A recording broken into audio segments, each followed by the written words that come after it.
No vídeo anterior, eu deixei uma pergunta no ar: como saber se estamos castrando pouco, muito ou na medida certa?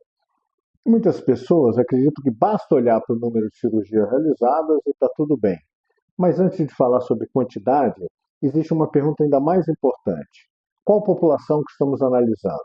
Pode parecer estranho fazer essa pergunta, mas ela é fundamental, porque um dos erros mais comuns quando discutimos controle populacional de cães e gatos é imaginar que todos os animais pertencem a uma única população. Na prática, não funciona assim. Quando alguém fala em controle populacional, normalmente vem uma imagem à cabeça: um cão e um gato vivendo na rua, ali, abandonado, na esquina e tal. Mas será que todos os animais envolvidos no problema estão nessa situação? A resposta é não. Na realidade, existem diferentes grupos populacionais e cada um deles se comporta de forma diferente e possuem desafios diferentes, respondendo sobre formas diferentes às ações de controle. Por isso, quando colocamos todos os animais no mesmo saco, no mesmo pacote, começamos a cometer um grande erro de interpretação. De forma simplificada, podemos encontrar nesses grupos animais domiciliados, animais que possuem tutor, alimentação, abrigo e controle. Animais semidomiciliados, que possuem uma casa de referência, mas circulam livremente pelas ruas. Animais comunitários, que recebem cuidados de várias pessoas, mas não possuem um tutor específico. E animais errantes ou de vida livre, que vivem sem vínculo direto com uma pessoa ou residência.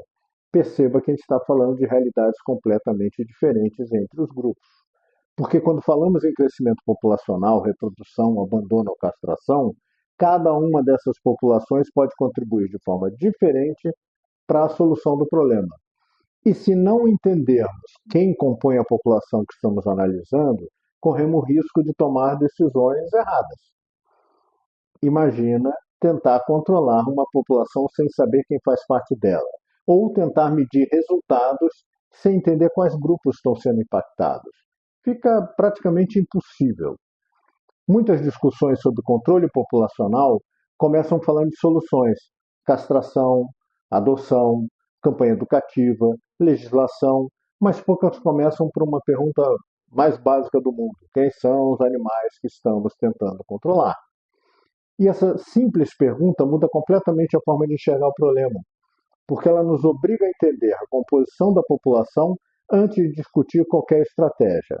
Então, antes de discutir quantas castrações são necessárias, antes de discutir recurso, investimento ou resultado, a gente precisa entender uma coisa: não existe uma única população de cães e gatos. Existem diferentes grupos convivendo no mesmo território. E compreender essas diferenças é o primeiro passo para entender qualquer programa de controle populacional. Para o próximo vídeo, a gente vai olhar mais perto essas populações e entender por que elas são tão importantes para quem deseja planejar realmente é, atitudes eficientes e controles eficientes. Meu nome é Walter Figueira e a gente continua aqui no canal falando sobre esse assunto que parece não ter fim, mas tem um fim sim. A gente consegue pelo menos criar um conceito muito mais amplo da forma que a gente enxerga ele. Ok? Até o próximo vídeo.